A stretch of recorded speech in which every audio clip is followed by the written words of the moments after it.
Əsr surəsinin üzərində dayanacam və söhbətimi elə bunun əsasında. Çünki bu sözün həqiqi mənasında Əsr surəsində sanki insan həyatının mahiyyəti bir cümlədə, bir surədə öz təsdiqini tapıb.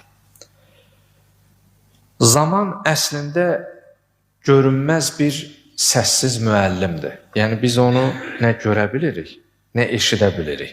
Axı varlıqlar iki qismdir də. Bir maddi, bir mücərrəd.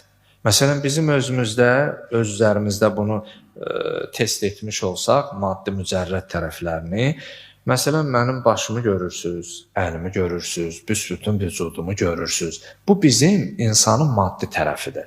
Amma mən danışıram, səsi eşidirsiniz, amma görmürsünüz. İnsanın ağlı, insanın ruhu var, amma nə görülür, nə eşidilir. Yəni, mücərrəd varlıqlar nə görülür, nə eşidilir, ruhumuz təki.